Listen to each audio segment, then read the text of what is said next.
is Butler Shaffer. Butler is truly one of my favorite philosophers. He's an astute observer of human nature and often talks about ever-continuing demeaning of human spirit under the expansion of institutional power. Author of several books on boundaries of order, calculated chaos, in Restraint of Trade, the Wizard of Ozymandias. Mr. Shaffer teaches law at Southwestern Law School. Welcome, Mr. Shaffer.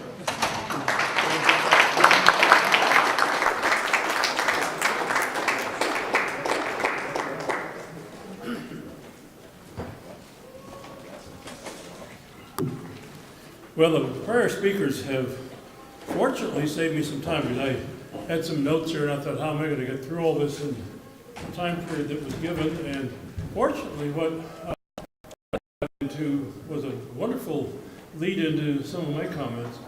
I wasn't anticipating some of the questions and observations about when Mary became a virgin or not, but I do remember that Oscar Levant once said that he knew Doris Day before she was a virgin, so I don't know. That's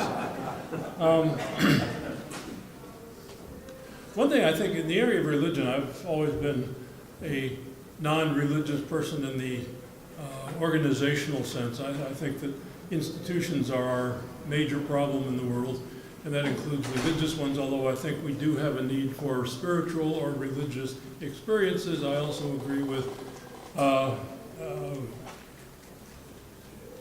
Carl Jung, who said that a church is the last place you'll probably have a religious experience.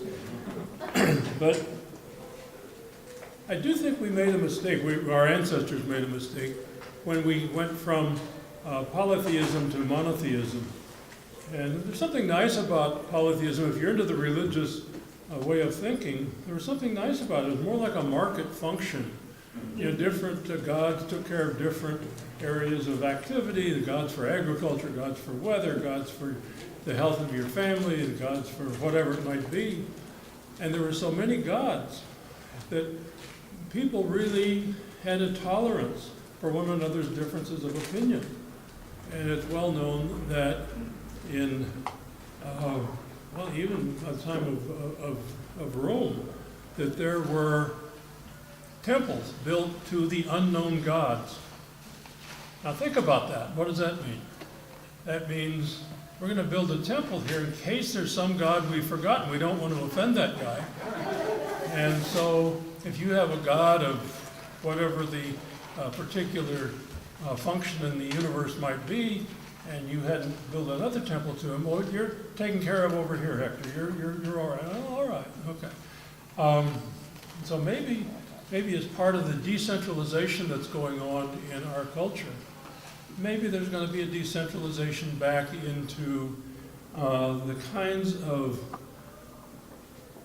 multi-spirited, if you will, gods that you had in a multi-religious system. The sad part of it is that there are some alternative religions that are starting up, as Doug mentioned, particularly the,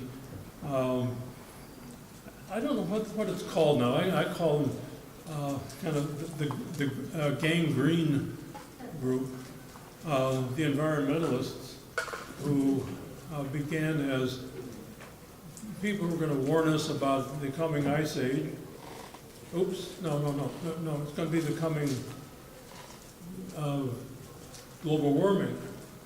Well, no, we find out from scientists that the Earth has gone through previous cooling and global warming periods, rather. No, the real problem is climate change. And if you can think of anything that is more anti-life than the idea that change is a threat to life, please tell me what it is. I find that so remarkable that people can fall into that stuff. I want to see a good treatment on that. The English woman Josie Appleton has a very good treatment on the role of global warming as just another secular religion. Well, anyway, my predecessors have given me a little additional time. I don't have to speed it up as fast as I thought I was going to. I do have a question. I thought I might put it out up front. What can we do about all of this? Answer, nothing. We live in this mindset of if there's a problem, somebody in authority has to be able to deal with it. And there'll be plenty of people willing to take on that function. I don't know. Sue at our table was asking if I was going to be giving a kind of an upbeat or downbeat presentation. And I said that in the long run, I'm really very optimistic. I'm optimistic because I think life is optimistic. There's something about I won't get into all the details of that. That'll be another presentation in and of itself. But I think life has sort of a need for existence, a need to be. And the life process will work its way around all of the foolishness that Mark Twain once characterized as, said that God invented man because he was disappointed in the monkey. I do think that in the very short term, things particularly in the world and particularly in Western culture are going to get very, very ugly. They've already gotten very ugly. I think they will get uglier. And but I also believe that in the longer short term, that most of you in this room will be around to experience, I think. That humanity, mankind, may very well bring about. Before getting to that, I do think that what Doug was getting into is a very realistic future. That is, I have great faith in entropy myself.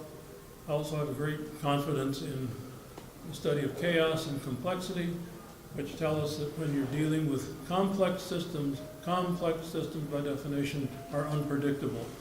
And so when you have political systems that are trying to predict outcomes of complex events, it's not going to work. And it's already not working. All of this stuff is coming down, not because people have suddenly started reading Rothbard and people like that. The Soviet Union didn't collapse because suddenly people were reading Atlas Shrugged. Hey, you guys ought to read Atlas. What did she say? She says that? Oh, the hell with that. Let's knock off this whole Soviet Union stuff. Let's go create something else. No.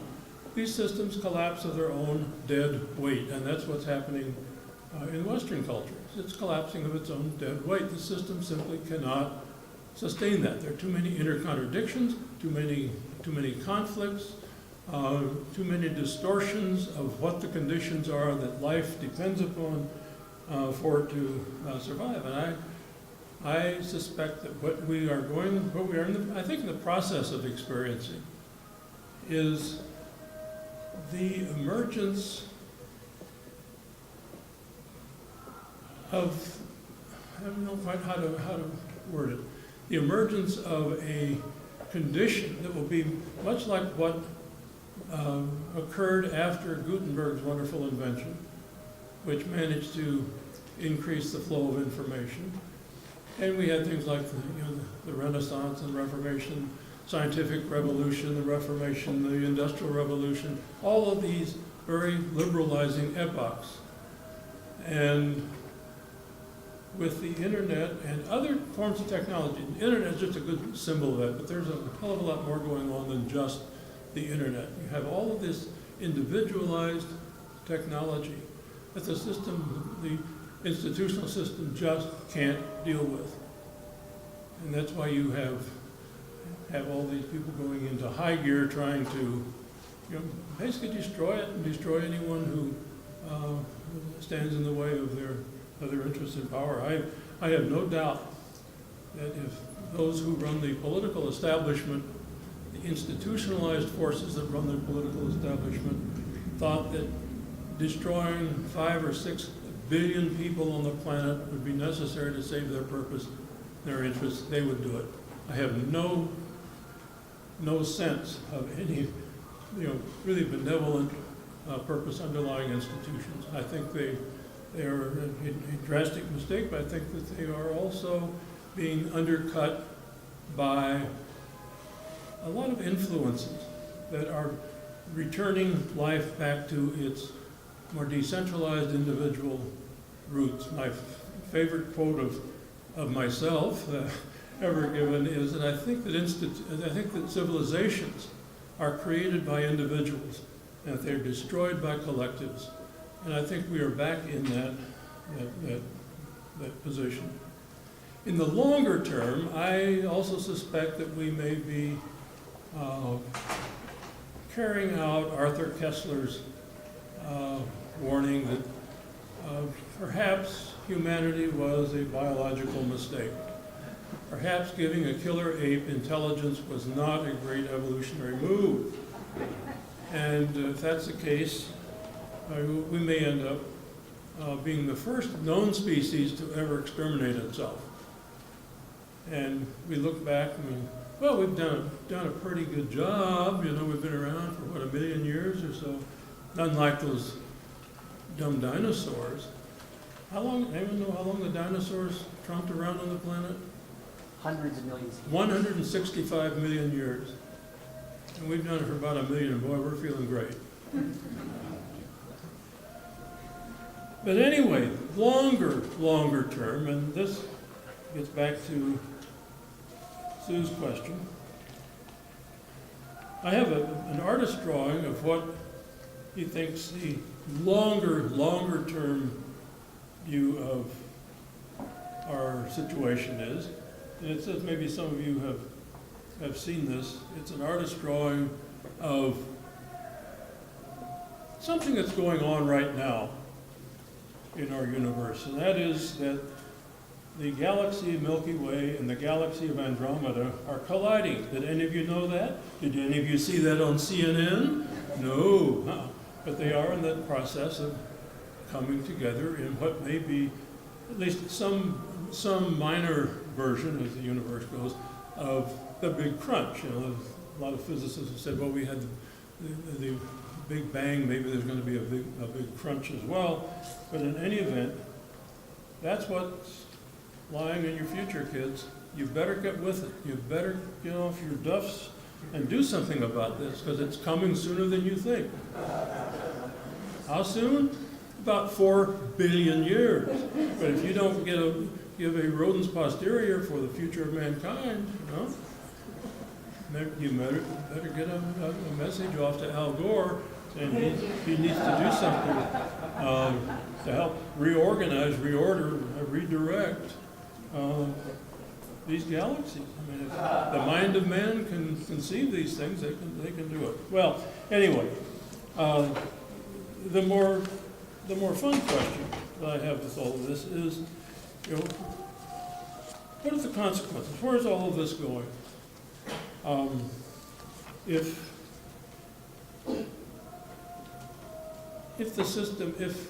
civilization itself is collapsing, and I think it is, and I think Doug gave a pretty good overview as to why that's the case. I think the study of chaos gives us a good indication, as does Leopold Kohr's wonderful work on the size theory of social misery. I don't know if any of you are familiar with Leopold Kohr. He was one of the great contributors to this kind of thinking, that large organizations that are too large are too unstable, and they'll simply collapse. And he presents this in the form of political systems, the political systems that could be much healthier are those that would involve very small states, Liechtenstein and Luxembourg and places like that. USSR, United States, Great Britain, so forth, no. And we end up supporting these big organizations, these big institutions. We identify ourselves with them. I was at a conference one time where some guy introduced himself as, "Hi, I'm Xerox." When you think of the implications of that as well, what is Xerox known for? Reproducing an endless supply of cloned copies, if you will. He was Xerox, Xerox, Xerox, Xerox, Xerox, Xerox, Xerox. All of this comes, I think, from vertical structure. We have the thing up here. Hey, we do, yeah, yay. The institutional order has really depended upon a model that at least goes back to Plato. In Plato's Republic, we have the top-down model. On the top are who would be sitting on the top of a pyramid? Right, the rulers, the philosopher kings, the ones who are so wise, who have so much information available to them, so forth, that they are able to anticipate what's going to be going on in their culture, and they can issue directives to which will then be filtered on down to the lowest level in the culture. And that lowest level, of course, is the ones who actually do the work to sustain the society. And our entire culture has been based on this ever since. Political systems do it this way. Most business systems function that way. Schools function that way. Organized religions function this way. You've got the Pope on the top, or whatever the religion is, and the others at the bottom. Information flows in one direction, the top down, and those on the top issue the marching orders for the day, those on the bottom obey, etc. And you can go through just about any institutionalized experience that you've had, and I think you'll find that that's the way it operates. You know, this top-down kind of a system. And because we identify ourselves with these institutions, and because we think they've had so much success, they become ends in themselves, their own reason for being. And this leads to the kind of thinking, I don't know, maybe you've heard the phrase someplace, too big to fail. Why is it too big to fail? Because it's whatever the system is that we're trying to sustain. So I think a lot of these forces are just crumbling of their own dead weight, their own inner contradictions, and so forth. And we're seeing the emergence of not so much the... Who's singing and dancing out there? All you have to do is step outside and you can see where the deterioration is occurring. Oh. It's just crazy out there. All right, well, okay. I'll try and talk over them. The modern system, I like to think of not so much as a circle, but as a sphere. The sphere is three-dimensional. And this is what we're seeing develop.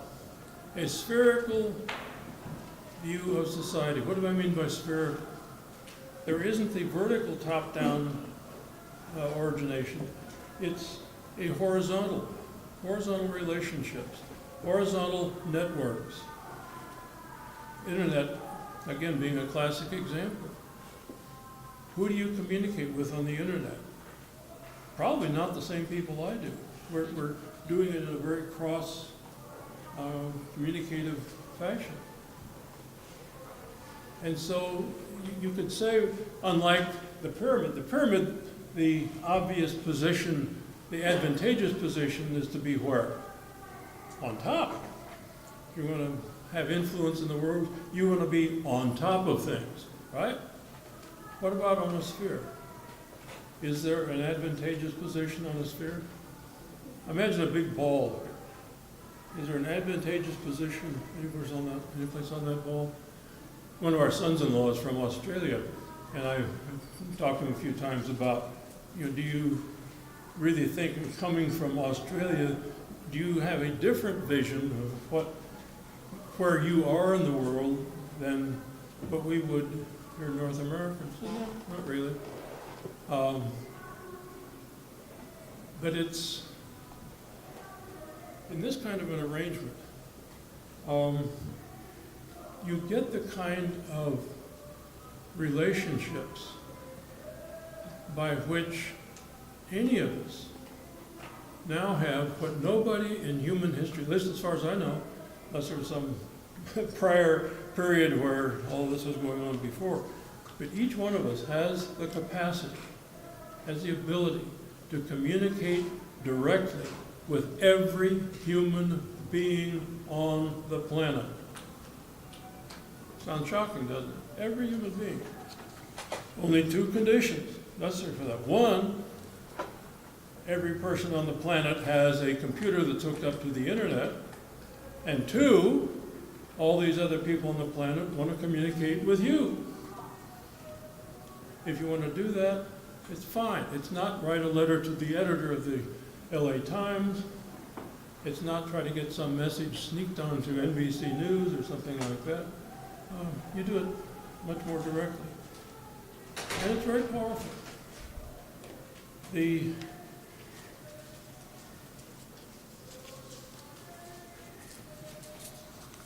Part of the problem, I just wanted to touch on a couple of points here that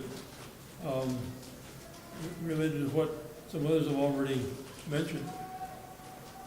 The collapse of other civilizations has been fairly well treated by a number of historians, Carol Quigley, Arnold Toynbee, the Durants, and a number of others. Quigley says that civilizations have collapsed because of what he calls the institutionalization of the instruments of expansion, which in our culture, I suppose, the instrument of expansion would be what is it that makes our civilization go? I suppose it has something to do with the production of goods and services. Toynbee says that prior civilizations have collapsed due to, quote, a tendency towards standardization and uniformity and the emergence of a universal state and increased militarism. I don't know if any of that sounds familiar to any of you. You may have heard something about that. But we've lived for so many decades, so many centuries really, with this vertical top-down model of authority, the pyramidal structure, that I think it just no longer, the model no longer serves its purpose. It no longer functions for the purposes for which we would like it to function. The system doesn't serve our expectations. There's a failure of a paradigm here. And when you get into a discussion of how do we respond to this? If you have a model that says do X, Y, and Z and everything's going to be wonderful, you do X, Y, and Z and you die, you're going to say, well, I don't think that was really a very good model to operate on. And we're seeing this with the vertical structuring of our world. Is there anything, and I should take the United States government as an example, is there anything the U.S. government does that you believe you could do without, or you could not do without? Is there something that is so essential to your well-being as a human being that, oh my God, if you're going to take away, fill in the blank, we're doomed? I don't think so. What is it? Setting people off to die and to kill other people in wars of whatever content the rulers want to start? All of the looting that goes on in the form of taxation, you name it. What is it that you would not be able to live with? And I think you'd find most people would say, yeah, this ain't working. This is not a good way to run a world. So is it possible to shift to a new paradigm, a new model? Well, here I call upon the works of Thomas Kuhn, who had done a lot of this work in the area of the shifting paradigms in scientific understanding, scientific models. And at some point, we do get a shift to an alternative form of thinking about how things should operate, a new paradigm that explains better the operations of the universe. You know, if you operate on the premise that we live in a geocentric universe, everything goes around the Earth, and then you have to start explaining away, well, what about these planets, what we now call planets up there? Well, they're just kind of strange stars that earlier astronomers said. These are stars that have kind of strange movements. We don't quite understand that. But you get more and more of that. And pretty soon, the model of a geocentric universe with the Earth at the center just doesn't play out. Will that in and of itself bring about a destruction of the geocentric model? No, says Kuhn. You have to have another model available to take its place, a model that resolves the difficulties, that overcomes the failure of expectations of the old model. And so the question arises here as to whether or not such an alternative paradigm might exist. Might exist. And I'm going to propose one referring to it as the holographic model. Thank you. That's supposed to be funny, kid.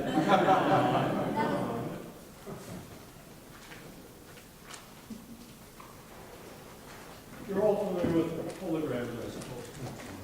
You know, they get these three-dimensional images. Have any of you gone through the process of how you make these three-dimensional holograms? Very interesting. I've done that. And what you end up with is a negative, looks something like this, with all kinds of splotches all over. You take a look at these splotches, and all you see is just confusion.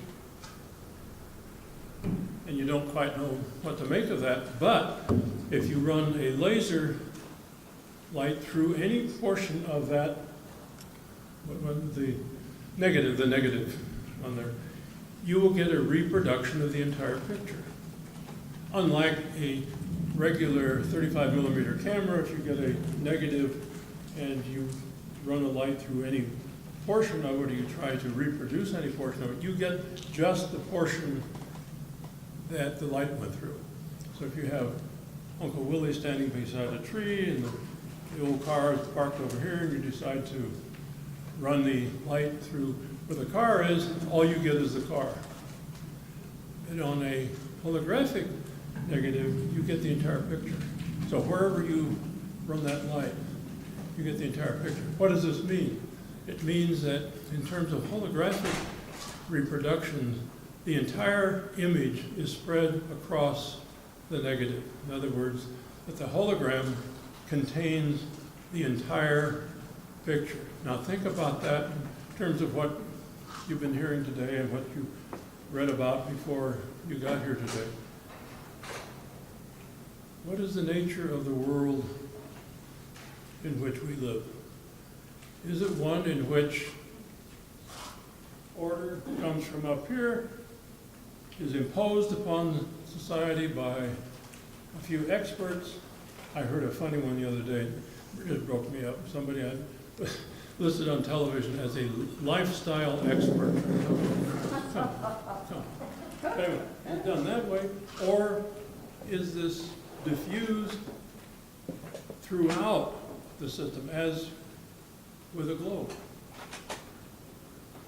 And we see lots of evidence of this in various settings. David Bohm, a physicist, wrote a very good series of books on this, the holographic model of the universe. Carl Pribram, who is a brain scientist, has also done some work in that area, suggesting that both memory and vision may be distributed throughout all parts of the brain.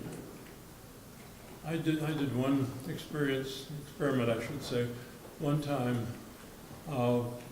the idea of trying to identify the content of photographs while I was completely blindfolded and just had my hands on the photographs. We had some National Geographic magazines around the house, and my wife and my daughters found some pictures. I didn't know, obviously, what they were. Didn't know they were National Geographics, but I was blindfolded and put my hand down on that. And you put your mind into the alpha state, the state that your mind is in just when you're waking up in the morning, just when you're going to bed at night, when you sleep at night. And I got 3 out of 3, the best one being an image in my mind of a bunch of hippopotami standing in a river in Kenya. That's exactly what it was. And the other 2 were pretty much like that. Meaning what? That maybe every cell in our body has the capacity for vision. Interesting. May help to explain why it is that people who have no sight are able to learn how to manipulate, walk around in an area where they can't see much better than you or I could. What if we tried playing with that model in a social setting? What if, like the holographic image, the entire order of mankind, the entire order of the universe perhaps, is going to be distributed throughout this thing that we'll call a hologram? Well, Bohm had talked about there being perhaps what he called an implicate order and an explicate order. Now, it wouldn't be fair on my part to do a presentation here brought in by some scientists without using some science terminology to impress you. But the idea of it is that in the implicate order, within so many things, and I use as an example an acorn. Within an acorn, there is an implicate order of an oak tree. There's not a little tiny oak tree in there, but there's the order that will, if subjected to the proper conditions, will produce an oak tree. The same is true with, a human egg and some sperm. That when they get together, what is reproduced is something that there is the implicate order of a human being in that. And that when it's allowed to go into full development, it eventually emerges from the implicate order to an explicate order. In other words, it turns out, we see it externalizes itself in the form of a baby, or in the form of an oak tree, or in the form of anything else that might contain this implicate order. We see it as well in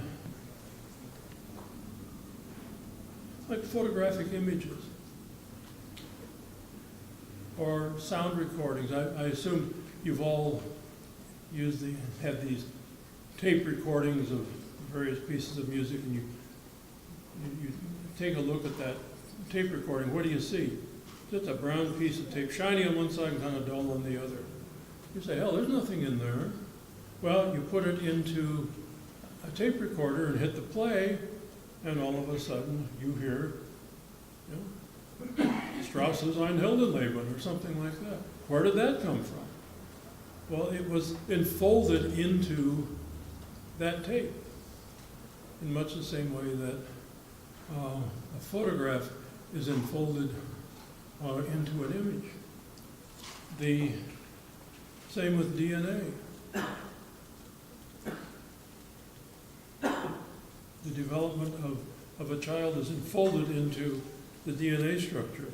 So much, and this is fascinating, so much so that if you take a cell from one part of, let's say a newt, this is I think where most of the research has been done, take a cell from part of a newt where the eye was developing and transfer that over to where the tail was developing, what will happen?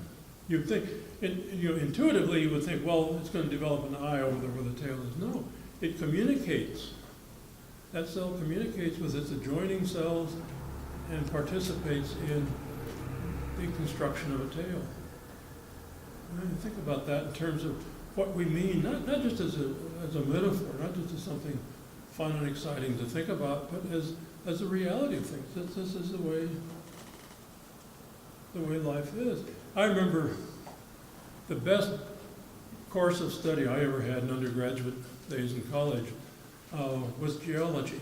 I loved geology. I loved it as a kid. Maybe that's part of the reason I liked it in college. It was kind of a hobby. But I remember studying the Precambrian and Cambrian periods. Anyone remember what those were? Precambrian was a period where there was no life on the planet. Cambrian, you get the first expressions of life on the planet. So where would those expressions of life have come from? Unless you want to bring in some kind of magical explanation or something like that, it seems to me that there would have to be some condition in the Precambrian period that was capable of generating life. If you have something that's capable of generating life, might that be alive? In a different form than we think of it? I don't know. It's just fun to play with. As a result of so much of this,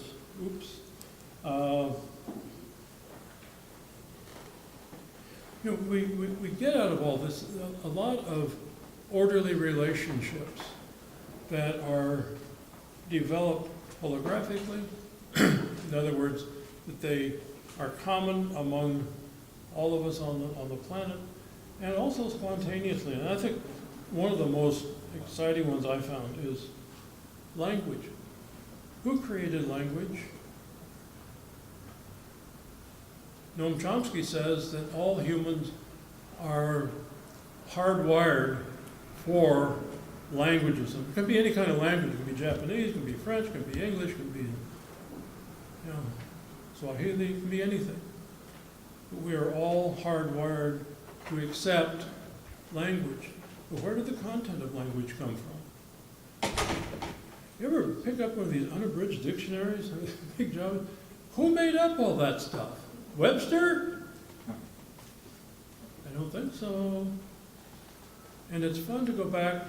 One of the really fun things to do, if you haven't done this, I kind of encourage it as a weekend fun project. Get yourself a good etymological dictionary. One that gets into the history of words, a specific word, whatever it may be. And you find where any given word originated. And it usually originated through cross-fertilization with a lot of different languages.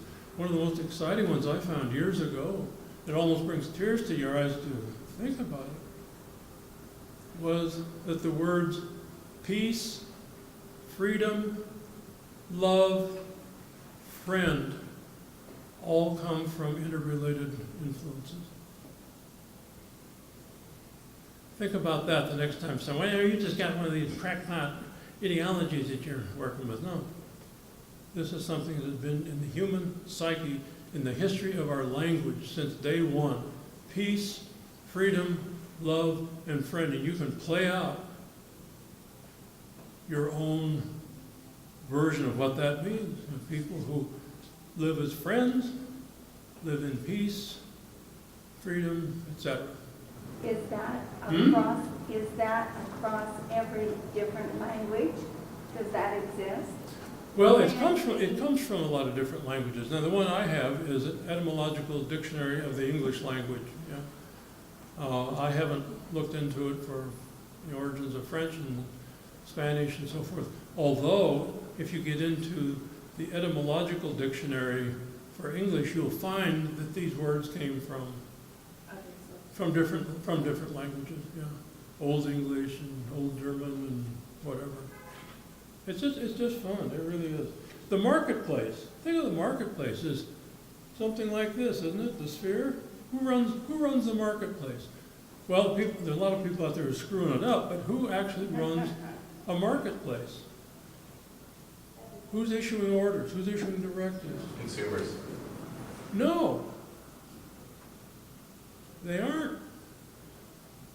Because if I was a consumer, I'd say, I was at the car dealer, I would like that 2014 Rolls Canardly. You're all familiar with the Rolls Canardly, aren't you? It's really interesting. Anyone? Huh? None of you are into the car thing? Yeah, the Rolls Canardly. No, it's a car that rolls down one hill and can hardly make it up the next. But suppose I go to a car dealer and I say, I want you to give me one of these things. And then I'm sharp enough to say, well, all right, we got a bargain. I'll give you $10 for it. Now, this is a really fancy car. It's the fact that I say, I'm only going to pay $10, mean I'm going to get it? No. We have to work out an agreement, don't we? We have to work out a contract. And what is a contract? A contract is a state of mind. Any of you ever signed a contract? No, you haven't. Sorry to disillusion you. Contracts are states of mind, agreements that people enter into. And the lawyers that I really like are the ones who, when they have some written form, it comes out as memorandum of agreement. Those are the guys who know what the game is really about. The agreement took place when you and I went, yeah, okay. Now we might want to write that down for the record. Although among the Amish, they don't. Amish don't like written contracts. When you and I agree, I'm going to sell you my cow for $50, and you agree to buy it for $50, that's all we need. We don't need written form. We don't need to go to a law firm, have them do it for us. So the marketplace, what you have are people who are voluntarily engaging in a transaction to transfer claims of ownership to property. That's all every contract is. Every contract involves an agreement to exchange claims to the ownership of property. And you start working through all the contracts, and you'll see that that's okay. Gravity. Is gravity an example of this? This is a trick question. Is gravity an example of, top-down model, law of gravity's up here, and you get in the way? No, it's this. We just aren't that affected by it. What is gravity? The tendency for masses of matter to attract one another. Gravity's working amongst us all in here. It's just at such a minor level that we don't pay attention to. We don't notice it. If I went up to the top of the building and jumped off, you'd notice it. Say, aha, we told you the gravity worked like that. No, it also works like this. All kinds of relationships. One of the really fun relationships in this area of horizontally run systems. One I just love. Children's play groups. Were any of you ever children? And I said, do you have children? Were any of you ever children? It's all right to admit it. There's one guy said, yeah, me too. How did we behave as children? We would play a game. We're going to play softball, let's say, or baseball. I remember when I was a kid, I was in junior high, we had a guy in the neighborhood who was really good at baseball. He could probably hit a baseball further than any three of us could if we added them all up. And so when we chose up sides, whoever got him had to give up something. And we negotiated just on the spot. Okay, he has to bat left-handed. Well, all right. He only gets 2 strikes. Well, okay. The rest of us that team, we get 4 outs, whatever it might be. And so we would play the game on that basis. And kids do this all the time. And if some other kid showed up who was also very good, we just as quickly modified the rules. Say, oh, okay, so now you got Chucky, we got this other guy, so back to the regular rules. Okay. Did that have any impact on future games? None whatsoever. There was no stare decisis at work here. It wasn't, well, that's what we did last week. Well, so what? This is what we're doing it this week. A fun one is, I can't remember who wrote the book, but he describes a group of people, I forgot how many hundred people, sitting in an auditorium, and there's a big screen up there with an airplane flying, and the plane is kind of moving around like that. And they have to figure out some way to land this plane without causing damage. And so every person in the audience has a paddle. On one side it has a red side to it, the other one has a green side. And if you think that the wings of the plane should come up more like that, people would put up, let's say, the green side. And there's a camera in the back of the auditorium that picks up all of this and to see how these people in the audience are communicating this to one another. Nobody's running it. You don't have a guy up in front of the auditorium say, okay, gang, turn it all to green. No, they just communicate with each other, marginally. In much the same way that flocks of birds communicate with each other. You ever notice these birds going like that? How the hell do they do that? How does the guy over here know that that's what we're doing?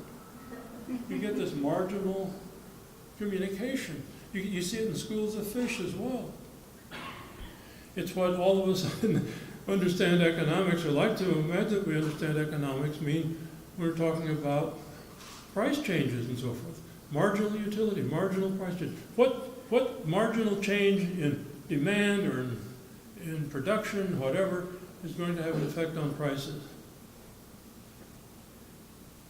You see this also, I think one of the fun ones I've been playing around with for some time is the idea of, I did an article for Lou Rockwell about a week or so ago, titled, "The Most Useless Member of an Orchestra."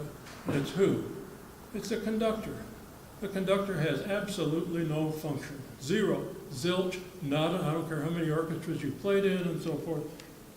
He doesn't. I was watching on YouTube a performance of some classical music, and the conductor's up there waving everything around, and you could see up close the eyes of all of the orchestral members. Were they watching him? I didn't see one of them watching him at all. They were watching what? They were reading the music. And how did they pick up on what the pace of this should be? From each other. It's marginal. It's kind of the same way with the birds and the fish and so forth. They're doing this, well, people in the orchestra are doing that.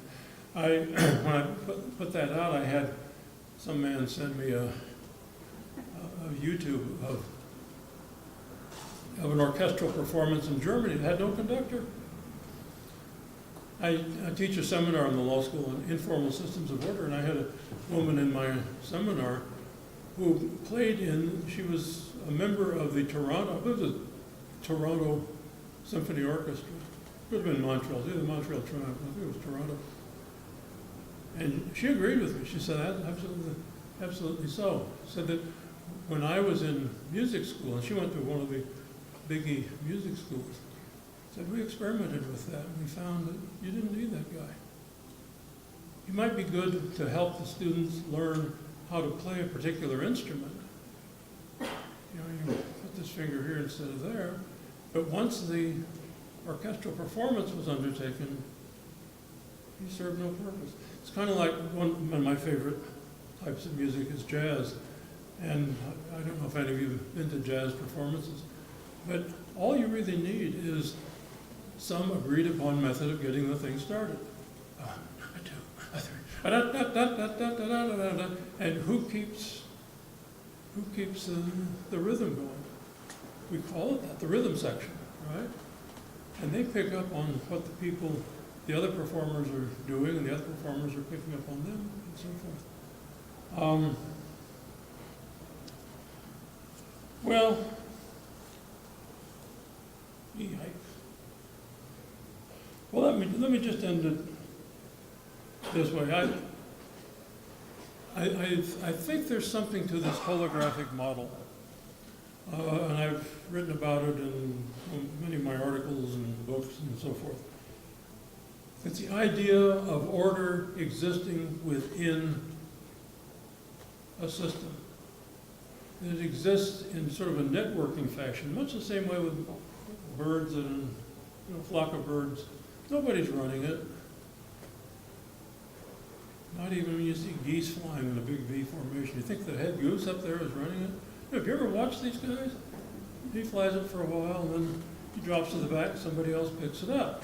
The guy who's breaking the wind, so to speak, pardon the words there, but gets tired of it, so he drops to the back. My brother-in-law said he saw a flock of geese being led by a duck. Okay. So they don't discriminate, I guess. But if you think about it in terms of the universe looking more like this, or at least human society, forget about the rest of the universe, human society as a sphere instead of as a pyramid, see what you come up with. And when people ask me, you know, and yet I would anticipate getting some of those questions here. People ask, well, given all that, what do you think the future is going to look like? How will human society appear based upon all this? You really want to know? I haven't the slightest idea. I don't know. Why do I not know? Because if I did, I'd be back playing this same game with you. Well, here I am. I've studied all this stuff. You bozos haven't. So therefore, here's what's going to happen. I do have confidence that there are 7 billion people on the planet who are going to work out a lot of different ways to do a lot of this stuff. It's going to be different. If we're smart, we will watch and learn from one another. Which language gave us the idea that peace, freedom, love, and friend were all interconnected?